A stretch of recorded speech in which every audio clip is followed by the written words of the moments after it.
hello, and welcome to our match reaction to Liverpool's win 3-1 away win, first Europa League game of the season against Austrian side Lask. I am joined with Shigz, who is on mute. I shall unmute him for us. Oh no, he needs to unmute himself if he can. There you go, mate. How you doing? I'm good. Yourself, Shigz? Listen, for about 30 minutes, I was thinking, please don't start off like this. Well, we can we'll delve into that, but before we get on to How are you, though? You good? yeah, I'm good. Just, I mean, I was quite relaxed anyway throughout that. It was a bit frustrating the first half, but it was nice to see new players out on the pitch and that. But before we get fully into it, make sure you check out yourfullcard.com and use the code TAPPOD for 15% off. Right, Chicks, the lineup first of all. We know that the lineups are always going to be a bit fun throughout this, certainly the group stage. Off the top of my head, we'll do Kelleher, Besetic, Virgin, Canate, Samikas, Endo, Gravenberch, Elliot, Diaz, Nunes, and Doak. What was your initial thoughts when you first saw that? The Basetic thing, I was wondering, where's he gonna play? Like, if he's not alright, he's not alright back. But apart from that, I was happy with the lineup. I wanted to see them players play. So I was interested to see how Endo and Gravenberch were gonna play. So I want. It's a Europa League, so I'm not expecting our first team to play every week, so I wasn't really too bothered. But when we got into the game, it's like, whoa, what's going on there? Well, I was expecting a fun lineup to say the least, and I was excited by it. I mean, Besetic, I saw a few people say, the inverted fullback role, and every like predicted lineup I saw Gomez starting this game, and I didn't want him to start because of his injury history. I was a bit worried that maybe if you just pick something, especially if he's been playing well. So I was quite content seeing Besetic there, especially if it's inverted, because he's good on the ball. So I was excited by that. And then you got the likes of Doak, Gravenberch, and you want to see all these players get into the game. What, first 10 minutes before Lask score, you're thinking they can't really get the foot on the ball, can they? Yeah, well, this is the thing. It's becoming. I don't think it's a worrying thing because I think they'll stomp out in the end. But this having to go behind in order for them to wake up, man, it needs to stop. And like when they scored, I couldn't. Like they're not. I've got to give it to them. When they started quick, like they wanted to put their foot on our neck from me immediately. So I'm like, but. In this tournament, every team we're going to play against is going to be like their cup finals, not to be big-headed or anything like that. So they're going to put their best foot forward, and it's just like, why is it taking 60 minutes for us to get going each time? Yeah, no, it reminded me of when Liverpool were going for the quadruple, if you remember.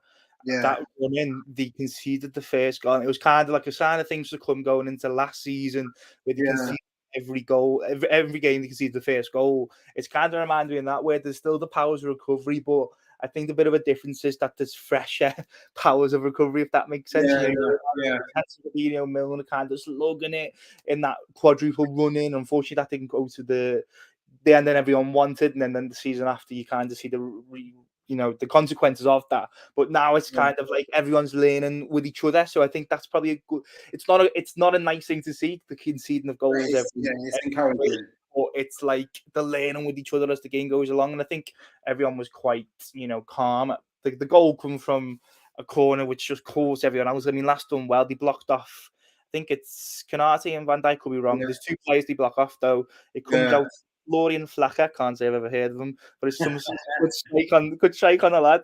It's a nice finish. Kelleher can't do anything about it. And then it's their biggest game in the arguably history. Is that I know they played Man United in top. That was behind closed doors. I'm pretty sure both them games was. Yeah. So it's sold out stadium. They're on the front foot. First goal. It was like Wolves for Liverpool, where they just kind of didn't wake up in time, did they? Even when they did go one down, they were still it was still sluggish. Yeah, and this is what I was saying earlier. Like it's I don't know what Klopp is going to have to do to kind of change that kind of mentality, because with better teams we won't get away with that. Mm-hmm. So like, don't get me wrong, I'm glad it's happening now so they can address it, but it's just Because do you remember in that same season, we were the team that first 20 minutes you thought, oh, how many we're gonna get here? But now it's kind of roles reversed. I'm happy. Obviously, we came back and done what we needed to do, but it's just. I don't know. Endo, I'm not. Yeah. Boy, he looks shaky. I'm not gonna lie. When he plays for Japan, he looks quality, but he looked like is it me? But he looked like a deer in headlights. I mean, I think that first half, I tweeted it. Everyone could have been subbed off. I mean, I thought I pinpointed to Micas, and I'm pretty sure the whole fan base did. He was just so poor, but everyone was poor in that first half. I think the thing which I think you highlight Endo for, and is what I was going to pick out on him. He carried that on in the second half. You know, he's losing the ball casually and stuff. Like, he didn't switch up. I mean, I don't think it wasn't like a dramatic change. It was just the more on it in the second half. And the goal. We'll get onto it, like, because I'm jumping a bit ahead of ourselves. But I think the first half, as I said, pinpoints to me, where everyone was poor. But there was the one big chance. It was the one Liverpool had one shot on target against the Austrian side. He finished third in their respective division. Isn't good enough. It came from Nunes, and it's a good save, isn't it? No criticism of Nunes for that one. Yeah. I'm in another WhatsApp group, and Nunes was getting pelters, and I was like, I get it, because he's not. The problem with Nunes is he shows you flashes of brilliance, and then he does the simple things that you expect him to do. He just fluffs, and you're like, well, who, how, what is going on? In like, it's just mad. If you give him a hard chance, he would hit the target. But if you if you give him time, it's like he doesn't compute. I mean, I think that's I don't know how you can really probably get that away from him, but like, I think the big positive for me was with the Wolves game as well. Is link-up play looks so much better, even though it's only definitely. Lask made a good go of it, so you can't even say that these days really with going out. It was only just Lask, because Lask put Liverpool to the sword.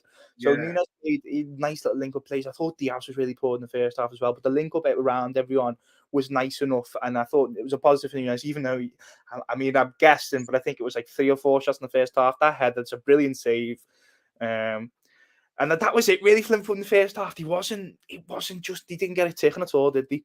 No, I don't know if it was maybe the kickoff time but normally they practice, like when they train, that they train at the time they're gonna practice. So I mean, so they train at the time that they're gonna play. So I don't know. It's just yeah.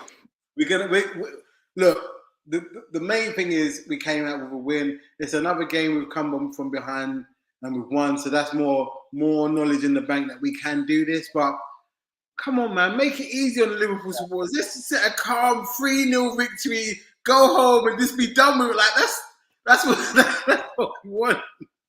Well, I mean, the comeback obviously starts and is finished in the second half with. Was that a penalty for you? Nunes penalty. I don't think it's a penalty, do you? Yeah, it was. It wasn't the most stonewallish of penalties, but it was a pen. Again, isn't it? The ball goes and it's a foul. Yeah. It's probably a foul out the box and no one complains. But I thought the ref was a bit whistle happy, a bit trigger happy with the whistle. Really? I mean, there was a flurry of yellow cards at the back end of the first half, and you just go bang, bang, bang, bang. So yeah. A bit happy to do that. I mean, I suppose every ref's been a bit happy with that this season with the new regulations, but I'm pretty sure UEFA aren't really picking that up, especially with the added time. They're not doing it. Maybe with the back chat, and I think we saw it with Canata getting booked, so maybe they are picking that one up and not the added time. Second half penalty. Nunes, did you feel confident on nervous? Because I was thinking I'm not gonna lie. When he took the ball, put it down, I was just like, please, just don't give no one any headlines to say anything. That's all I was thinking. I really like the endeavor of the guy. So and you can see that it really means to a lot to him. So I just want him to do well so that people just get off his back. Yeah, definitely. I mean, I just thought, but I mean, no, I don't think anyone else could have really taken the penalty. And to be honest, when Verge picked it up, I thought he was going to take it because he got a good on him. So I thought maybe, but I mean, it made sense. But when he picked it up, I was thinking, Oh God, because it's not that Yeah. I don't know. I think he's a brilliant striker, and I think we'll see so many more goals from him. I Yeah. just like typical. It's one of the typical ones, isn't it? Where everyone's always on him, so it's like, oh, he's gonna end up this, but he didn't. It was a fantastic penalty. Nice to Yeah, see. he destroyed it. It wasn't Yeah. like I remember the first. It might have been the first goal he scored Yeah, pre-season. against Leipzig. Yeah, and it was I think it was a poor It was penalty. he shanked it, and he's So it was very good to see that it was composed. He hit it nice. The keeper even goes yeah. side net, and then I mean from then on, you don't really have any. I mean, I didn't have any doubts anyway that Liverpool come back and win this game. It was just so sadly done it. Can I I, mean, can I ask you something? I don't know Mhm. if it's just me. As soon as we go 1-0 down, I'm not worried that we're going to lose the game Oh, anymore. okay, the game will start now because Liverpool. That's how Liverpool have I'm really thinking it's been a long time since I've had this feeling. Like, like before when we had Mane and Firmino, like as soon as if we were 1-0 down, we're going to win this game. I feel I've got that kind of. I don't know what it is. They've been like the front line now instills a little bit of more confidence in me. Yeah, no, I think the strength and depth of the front line definitely. If you remember when the famous front three in Liverpool were winning things with them, who was on the bench. I mean, okay, No. Origi was a legend, but I remember. I think it might have even been the Barcelona 4-0, or maybe the Roma semi-final from the previous year of that. Yeah. Ben will be on the bench. Yeah. Say that he might have been a promising talent at the time, but you can't have them players on the bench in that. Nah, not anymore. Not anymore. Gakpo just didn't get on today, so that's we'll probably see them on the weekend, and that is brilliant. It's a West Ham game. It's on the Sunday, isn't it? Yeah, it's on the Sunday at 2:00. So we should see. I mean, what I wanted to see Diaz and Nunes for that, but it looks like we won't because they played the whole game today. Yeah, but I'm not mad at it. That's the strength and depth, isn't it? Yeah, and plus for me, and I was saying this in another WhatsApp group I'm in. What I want to see with Nunes is, especially Nunes, he starts in the Europa League and he comes off the bench in the Premier League.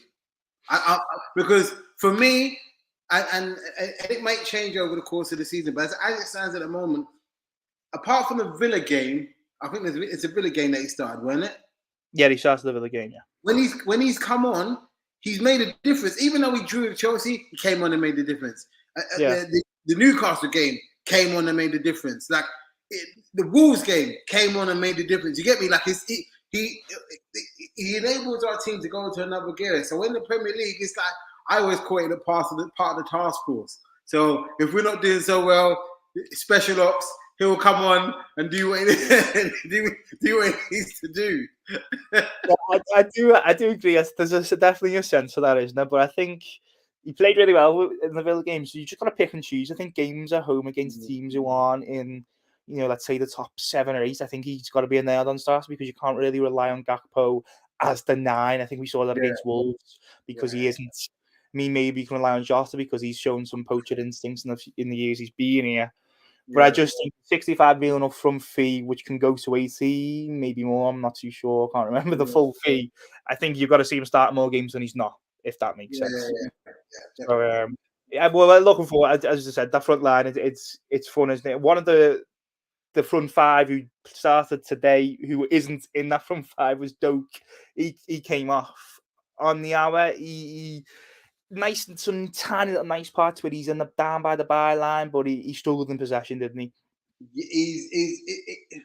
He's still not there yet. You can see that he's still raw. Like, don't get me wrong, it's not a knock on him, but it's just like people say, there's levels to this, and he's not. It will come. How old is he? 17. Yeah. So college, like not playing away in which depresses me. But it's the truth. So for me, I'm not gonna hold any kind of analytical thing to his thing. Not at all, no. He's got the experience. He's got a game under his belt. He's played in Europe. This season is about getting him embedded into the team and into the squad to realize what it is to be in training, what it is to be playing 5-10 minutes of games. Like the Europa League thing, this is a perfect thing for him to kind of gauge how different countries play football. So he didn't have the greatest game, but to be honest with you, anything good that comes from him is a bonus for me.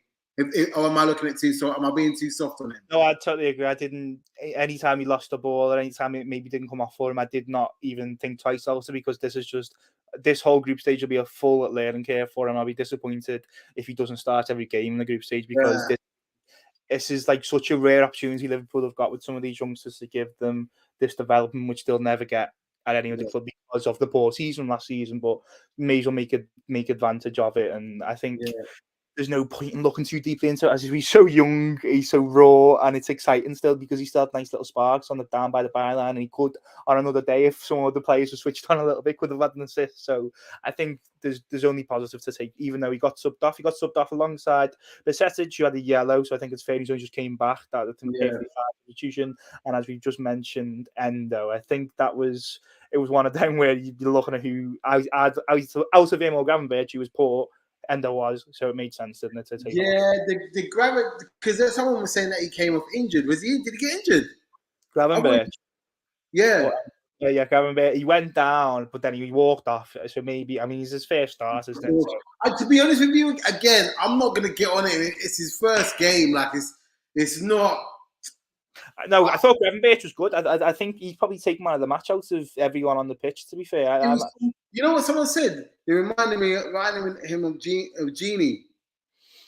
Yeah, but just a bigger figure, you know what I mean? Like I mean, everyone knows how tall he is, but then you see him. It's one of them, isn't it? Where I think it was right when Gakpo signed. Everyone knows how tall he is, but you see him on the pitch and you go, "Oh my god, wow!" So I think it's good that Liverpool have that now in the midfield. But I don't think he's going to be signed as 6 because his attacking qualities were there for everyone to see. He was the most foul player on the pitch in the first half. He gets the assist. He's not a 6 for me at all. I think we knew that. So it'll be interesting to see how he develops, won't it? Yeah. Well, the thing with me is, and I don't know how but this Andre guy, it seems like they've got him lined up for January, so they're just gonna try and see if they can ride it out until then, and then just rotate with McAllister, Soberslide, Jones, and Gravenberch, and everybody kind of picks up the slack when they need to. Yeah, it seems to be that way. I mean, it's died down a little bit just because transfer window is closed, hasn't it? But it seemed to be when the rumor started, the rumor was that January will be what it will be. So I mean, maybe we'll have to wait. One of them ones, isn't it? You have to wait and see. And the goal came 2 minutes after those triple subs that we just mentioned. Gravenberch assist. It's nice to see again, isn't it? Diaz's consistency with the goals. Yeah, this is a one part of the game that, well, 2 parts of the game. His decision making and his goal scoring needed to be a little bit more. And it seems like he's taken that on board and is trying to actively get not to say that he wasn't before, but you can see this season he's actively trying to get in and be amongst the goals, which we need. Because the more goals each of the strikers score, the more threat, more people, more space they get, because defenders are worrying about not just one person, not just 2, but 3 or 4. So it's good, and it goals breed confidence. I think that's why Nunes took the penalty, because when you score a goal, you just feel more confident, and it gives us another. All 3 of us. You know what I like? You remember well, when we had the Firmino, Mane, and Salah. Like once one would score, the other two would score. Yeah, and it feels like that kind of continuity is coming back again. Mm-hmm.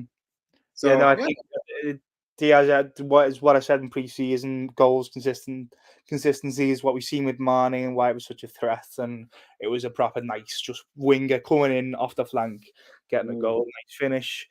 I said he had a poor first half, but then getting the goal in the second half makes up for that. And then, I think we see a couple more substitutions. The main one is Salah.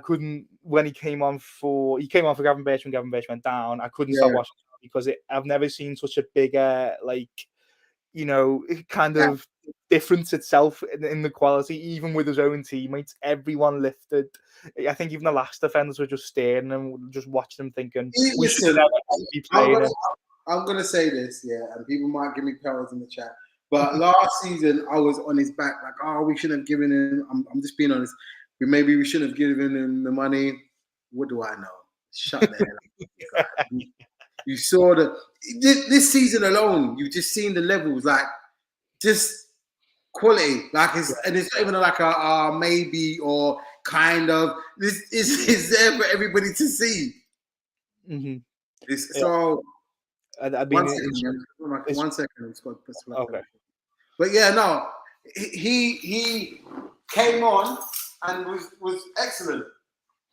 Yeah, his first involvement, it was he gets it on the wing, and it's like a little roll with his left and a pass with his right to Gomez. And I was just thinking, people wanted Liverpool to accept the bid, and I just couldn't believe that I was seeing that, because you can't replace him. His quality it's off the scale. Nah, and this is the thing. They could never, no matter how much the Saudis were going to offer, they were never going to accept it, because No, he's not just, and I'll say this again, like, it's not even, I don't mind being wrong. It's not just his goal scoring, it's what he brings to the teams in terms of the assist, in terms of, you see how many times as soon as he got the ball, defenders were like, oh, sugar, like scared. Yeah. It was just, I mean, the goal tops it all off, doesn't it? Because he had two players with an open goal. Not the goalkeeper. Yeah, and he decides to just have a goal for himself. His first Europa League goal for Liverpool, of course. And I think that last 15 minutes topped it off, because Salah, you can't replace him. And that showed. I think everyone elevated their levels, even if it was just for like seeing the game out. Yeah. And, it was, perfect ending, to be fair, to win the second half 3-0, and you wouldn't have doubted that, would you, Shigz? Nah, listen, Gravenberch is the only injury that we might have. Get out of Dodge, mate. Get in, get out, get home, mate. Get home. And we set up for West Ham, because I know that Antonio has been talking a lot, man.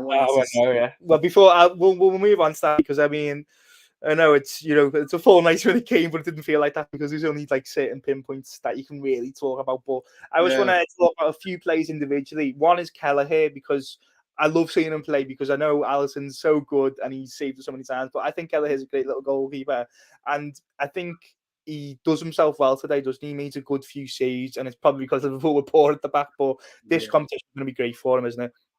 Listen, Kelleher is the best backup goalkeeper we've ever had. And I would say, and I don't mean that disrespectfully. I would, no. If he was there when Mignolet and all these other, and Karras was there, I would have put Kelleher way in above before them. And that's not even just trying to be like the guy. I don't, even though it may be a second string goalkeeper, I never get worried that he's in goal when he's in. And the goals that are normally scored against him are worldly goals. You know what I mean? It's not like, he could have done better with that, or like, how could he not? It's not, basically, it's not an Anana. Let me just put it like that. So listen, is he going to be playing for all the games in the Europa? Well, I mean, I think he set the tone, hasn't he, today, Klopp, with the lineup. I think it's a strong lineup with the strongest players still not playing, if that makes sense. Yeah. I know Page played today, but he hasn't played the last two, so that makes perfect sense. Konate plays to get his fitness back up after the injury. So I think you take them shot, you have Matip, Gomez or Quansah playing the rest of the group stage games with Kelleher behind them. Yeah. Why wouldn't you? There's no reason to play, unless he wants to play Jaros or Pizarro, which I don't think he'd risk. Kelleher needs no. And I think if he plays the whole tournament, even the knockouts, I think you might be pushing it maybe with the knockouts, but you're putting a big price tag on him, aren't you, for when he should realistically leave for his own career at the end of the season? Oh, man, I don't want him to leave, man. Oh, no, I don't think anyone would do. It's been such a long time since we had two good, like a great goalkeeper and a good goalkeeper. Well, normally he's an okay goalkeeper and the second goalkeeper is trash, but like, we're gonna get a pretty panther. But I hope the aim for just to close it on this, the aim for us with this tournament is for us to go and win it, and him lift the trophy with us as well.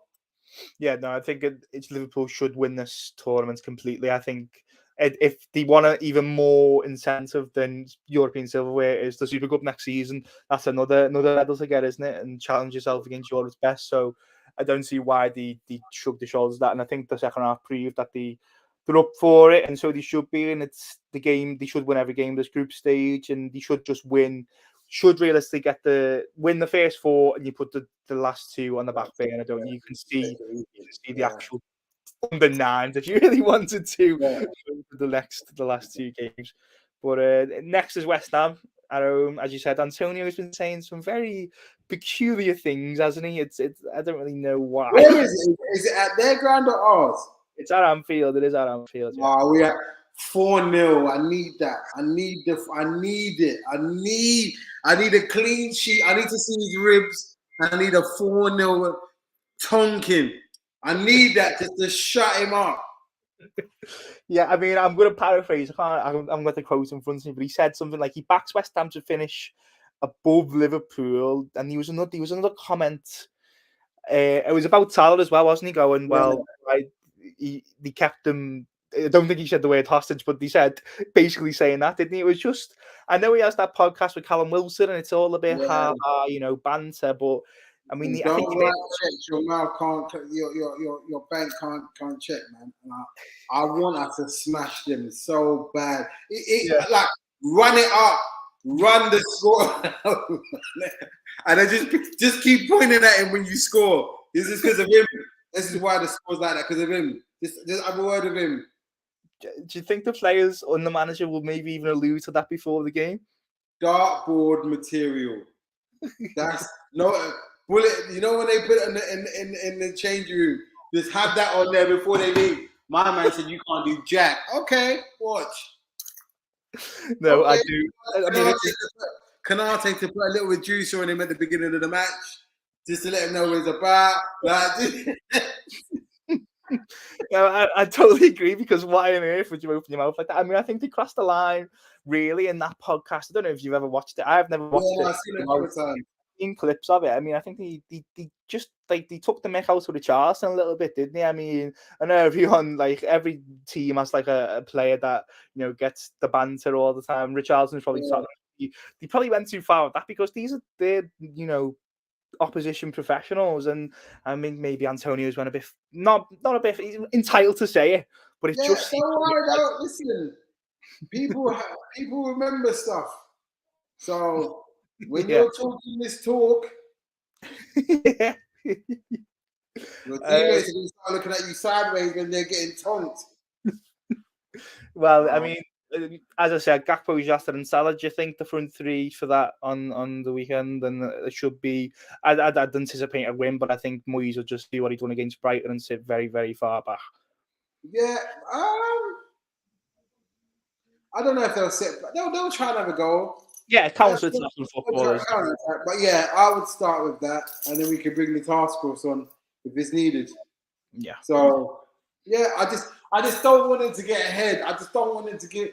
I don't give them no hope. I don't want to give them. I want it to be a demoralizing victory for them, like a loss. Like that 4-hour journey back to London is going to be so solemn. That's what I want it to be. Well, I mean, Liverpool going home probably, I don't know, maybe tonight or tomorrow with a victory in the first Europa League game. Next game's against Union Saint Gilloise. I definitely butchered that pronunciation. At Anfield should just be simple. In October should be a simple win, shouldn't it? The next Europa League game. Yeah. Nice story. Hopefully no scares. No, I mean, that's what we need to see now, isn't it? We've got loads of next 3 big games, Premier League, West Ham, Tottenham and Brighton.